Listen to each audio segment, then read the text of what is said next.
Hello students, how are you? This is my third video for third chapter for the students of class 11. Take a screenshot first of all. Yes. हालांकि accounting principle बहुत अच्छे से very well defined है, books में दिए हुए हैं, but फिर भी आप इसका स्क्रीनशॉट ले लीजिए या मुझे ईमेल करके आप इसकी पीडीएफ मंगवा सकते हैं. आई होप आप ले चुके हैं. ओके, अब हम इसका क्लोजर व्यू के ऊपर इसका एक्सप्लेनेशन समझेंगे. ऑल राइट, तो what are the accounting principles? Accounting principles refer to the rules or the guidelines adopted for recording or reporting of the business transactions in order to bring uniformity in the preparation and the presentation of financial statements. मैं आपको अपने video number 1 में बता चुकी हूँ और 2 में भी कि हमारी 3 फाइनेंशियल स्टेटमेंट्स होती हैं normally at the end of year: trading account, profit and loss account and balance sheet. ठीक है, बाकी कंपनियां वगैरह जो होती हैं उसके अंदर हम कैश फ्लो स्टेटमेंट वगैरह भी बनाते हैं. Okay right. तो ये जो हमें फाइनेंशियल स्टेटमेंट्स बनानी होती है, इन फाइनेंशियल स्टेटमेंट को बनाने के लिए उसमें यूनिफॉर्मिटी रहे हमारी. ठीक है, तो उसके लिए हमें कुछ accounting principles, rules, regulation, guidelines को फॉलो करना चाहिए. तो यानी कि अकाउंटिंग प्रिंसिपल्स क्या हुए? फाइनेंशियल स्टेटमेंट्स को बनाने की गाइडलाइंस और रूल्स को ही हम अकाउंटिंग प्रिंसिपल्स कहते हैं. इनको फॉलो करने से हमारे फाइनेंशियल स्टेटमेंट्स प्रिपरेशन में यूनिफॉर्मिटी रहती है.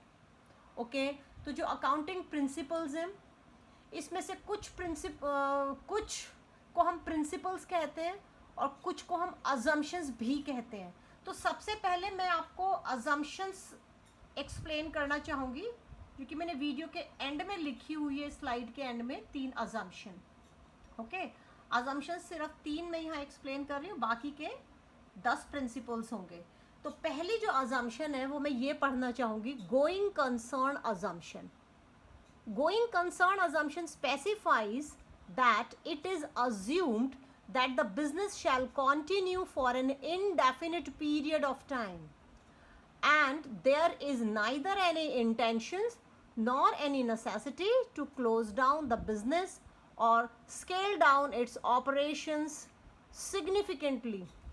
तो इस गोइंग कंसर्न अजम्पशन के अकॉर्डिंग हम अज्यूम करते हैं कि हमारे बिजनेस की एक इनडेफिनिट लाइफ है, इनडेफिनिट पीरियड ऑफ टाइम तक हमारा बिजनेस रन करेगा. Neither we have any intention, ना तो हमारा इरादा है ना हमें ज़रूरत है, nor any necessity to close down the business, कि हम अपना बिजनेस क्लोज करने वाले हैं या स्केल डाउन करने वाले हैं, छोटा करने वाले हैं, ऐसा कुछ भी नहीं है. तो यानी कि इस अजम्पशन के तहत हम अज्यूम करते हैं हमारे बिजनेस की एक बहुत लॉन्ग इंडेफिनिट लाइफ है, ऐसा हम मान के चलते हैं. इसी अजम्पशन की वजह से स्टूडेंट्स हम उधार में बिजनेस करते हैं क्रेडिट पर, क्योंकि हम मान के चलते हैं कि आज हमने उधार बेचा या उधार खरीदा, कोई बात नहीं, पैसा मिल जाएगा या हम दे देंगे. क्यों? हम मान के चलते हैं कि बिजनेस की हमारी एक बहुत ही इनडेफिनिट लॉन्ग लाइफ है, कोई उधार देने पर या लेने पे कहीं भागता नहीं है. ओके, तो दूसरी अजम्पशन हमारी मैं करूँगी accrual assumption. Accrual assumption specifies revenue and expenses are recorded in the period in which they become due rather than they are received or paid. तो इस assumption के according revenue यानी कि सेल से जो इनकम होती है, ठीक है, तो revenue means the sale proceeds and the expenses they are recorded in the period in which they become due. तो हमने जिस अकाउंटिंग पीरियड में, जिस साल हमने जो भी रेवेन्यू अर्न की है, सेल की है या उससे रिलेटेड खर्चे किए हैं, तो उसको उसी पीरियड के अंदर हमें रिकॉर्ड करना चाहिए जिस पीरियड में वो ड्यू है, rather than they are received और पेड. हमें ये नहीं देखना चाहिए कि हमें सेल का रेवेन्यू का पैसा मिला है तो ही रिकॉर्ड करें, खर्चे की पेमेंट की है तो ही करें, नहीं. क्योंकि अभी अभी हमने नीचे समझा कि हमारे बिजनेस की एक इनडेफिनिट लाइफ है, तो इसी के ऊपर हम ये यहाँ पर डिसाइड करते हैं कि अगर हमारी सेल हो गई, लेकिन हमने पैसा रिसीव नहीं किया, तो कोई बात नहीं, फिर भी हम उस सेल को रिकॉर्ड करेंगे उस पीरियड में. ऐसे ही उससे रिलेटेड खर्चा, अगर वो खर्चा ड्यू हो गया और हमने पेमेंट नहीं की, फिर भी वहाँ रिकॉर्ड करेंगे। ठीक है, मैं आपको डेट के साथ बता देती हूँ। रेवेन्यू जैसे सपोजिंगली हमने गुड्स की सेल की, हमने फरवरी 2020 में सेल की, ठीक है, और हमें उसकी पेमेंट जाके मिल रही है मई 2020 में। इसके बीच में 31 मार्च को हम अपने अकाउंट भी क्लोज कर रहे हैं। तो अब डबल माइंड होने की ज़रूरत नहीं है कि इस सेल को रिकॉर्ड करें या नहीं करें, बिल्कुल करना है, क्योंकि बेशक हमने फरवरी में सेल, हमारी सेल तो हो गई ना, तो उस समय वो इनकम ड्यू थी, वो मिली नहीं क्योंकि हमने उधार बेचा, लेकिन उस सेल को वो रिकॉर्ड करेंगे हम। ऐसे ही खर्चा, सपोज हमने फरवरी और मार्च की सैलरी पे नहीं की, हम आगे जाके लॉकडाउन की वजह से कह रहे हैं भाई हम जून में पे करेंगे, ठीक है करेंगे तो ना। अब 31 मार्च को जो बुक्स ऑफ अकाउंट हम क्लोज कर रहे हैं, तो उस दिन हम उसमें फरवरी और मार्च की सैलरी को भी शो करेंगे, चाहे हमने पे नहीं की है, क्योंकि हम मान के चलते हैं बिजनेस के इनडेफिनिट लाइफ है, जो खर्चे की पेमेंट आज नहीं की कल करेंगे। तो ये अक्रूअल अजम्पशन एक बहुत बहुत इंपॉर्टेंट अजम्पशन है, और जो गोइंग कंसर्न अजम्पशन के ऊपर बेस्ड है, क्योंकि बिजनेस की लाइफ इनडेफिनिट है, तो हम ये अज्यूम कर सकते हैं कि रेवेन्यू या एक्सपेंसेस अगर वो ड्यू हो गए रिकॉर्ड कर लो, कोई फ़र्क नहीं पड़ता उनकी पेमेंट आई है या खर्चा पे किया नहीं, ठीक है। इसके बाद हमारी अगली अजम्पशन है consistency assumption. It specifies that the accounting practices once selected and adopted should be applied consistently year after year। तो जो भी अकाउंटिंग प्रैक्टिसेस हमने एक बार अडॉप्ट कर ली, तो उसको ईयर आफ्टर ईयर फॉलो करो, कंसिस्टेंटली फॉलो करो, तो उससे हमारा अकाउंट्स प्रिपरेशन ईजी रहता है। ये नहीं हर साल नए नए ट्रायल करो, नो। हाँ, अगर कुछ चेंज करना पड़े तो कर सकते हैं। ये तीनों अजम्पशंस बहुत इंपॉर्टेंट है। इसके बाद हम स्लाइड के टॉप में चलेंगे और वहाँ से एक एक प्रिंसिपल को समझने की कोशिश करेंगे। कोशिश क्या, समझ आ ही जाएगा, बहुत आसान है। ऑलराइट, तो पहला प्रिंसिपल हम पढ़ेंगे इसमें, accounting entity principle. Accounting entity principle it specifies that the business यानी कि फर्म और company is considered to be a separate entity and distinct entity from the owners. तो जो फर्म है वो अपने ओनर से एक सेपरेट एंटिटी है, अलग है। Each transaction is recorded from the view point of the business. हर एक ट्रांजैक्शन बिजनेस के व्यू पॉइंट से रिकॉर्ड होती है। मैं आपको एग्जांपल देती हूँ। सपोज हम टॉय मैन्युफैक्चरर हमारी फर्म है, और हमारी फर्म का नाम हमने रखा है ओमेगा फाइबर, ठीक है, और ओनर का जो नाम है राम ने बिजनेस स्टार्ट किया है, ठीक है। तो राम ओनर हो गया, ओमेगा फाइबर बिजनेस का नेम है, फर्म का नेम है। तो इस वाले प्रिंसिपल के अकॉर्डिंग जो भी ट्रांजैक्शन हम रिकॉर्ड करेंगे, we will record in the name of Omega Fibre. जो बैंक अकाउंट खुलेगा ओमेगा फाइबर के नाम से खुलेगा। जो हम अपने बिजनेस के लिए जो भी गुड्स परचेज करेंगे, एसेट्स परचेज करेंगे, जो बिल कटेगा उस सब के ऊपर किसका नाम होगा, ओमेगा फाइबर का नाम होगा। जो हम सेल करेंगे तो किसके नाम से सेल करेंगे कि ओमेगा फाइबर ने गुड्स बेचे। जो फाइनल अकाउंट्स बनाएंगे तो उनके ऊपर नाम क्या लिखा होगा, final accounts in the books of Omega fibre. Ram का नाम कहीं नहीं आएगा, राम ओनर है, वही सब कुछ कर रहा है या करवा रहा है, लेकिन कानून की नज़र में अकाउंट्स की बुक्स के अंदर he is separate from the business. तो ये प्रिंसिपल समझना बहुत ज़रूरी है, ठीक है। तो प्रिंसिपल का नाम है accounting entity principle, P for principle है यहाँ सब जगह, या फिर बिजनेस एंटिटी प्रिंसिपल। तो बोथ आर सेपरेट एंटिटीज़, ठीक है। यहाँ तक कि जो ओनर है वो जो कैपिटल बिजनेस में लगाता है, तो उस ओनर को भी बिजनेस का एक तरीके से क्रेडिटर ही माना जाता है। वैसे तो क्रेडिटर कौन होता है, creditor are the supplier of raw material, वो हमारी शॉर्ट टर्म लायबिलिटी होते हैं, ठीक है, एक्सटर्नल लायबिलिटी होते हैं। तो बिजनेसमैन को यानी कि ओनर के कैपिटल अकाउंट को बिजनेस की इंटरनल लायबिलिटी कहा गया है, ठीक है। स्टेटस उसका वही क्रेडिटर वाला ही है। एक दिन जब बिजनेस बंद होगा तो बिजनेस की फर्म को उसकी कैपिटल ओनर को लौटानी होगी। ऑलराइट, इसके बाद सेकंड प्रिंसिपल हमारा है मनी मेजरमेंट प्रिंसिपल। बहुत आसान है। It specifies that only those transactions and events are recorded in the books of accounts which are capable of being measured यानी कि एक्सप्रेस्ड इन मनी टर्म्स। तो सिर्फ वही ट्रांजैक्शन हमें रिकॉर्ड करनी है जिनको मनी में आप मेजर कर सकते हैं, ठीक है। जैसे कि कुछ इंसिडेंट्स इवेंट्स ऐसे होते हैं बिजनेस के अंदर जो बहुत इंपॉर्टेंट है, बट उनको अकाउंटेंट को रिकॉर्ड नहीं करना है, क्योंकि उनका मनी मेजरमेंट पॉसिबल नहीं है। जैसे कि public relations, customer relations, conflict in between management and the employees, बड़े इंपॉर्टेंट इश्यूज हैं, बट हम इन्हें रिकॉर्ड यहाँ नहीं कर सकते। हम वही ट्रांजैक्शंस रिकॉर्ड करेंगे जिनका मनी मेजरमेंट पॉसिबल है। तो नेक्स्ट है third principle, accounting period principal.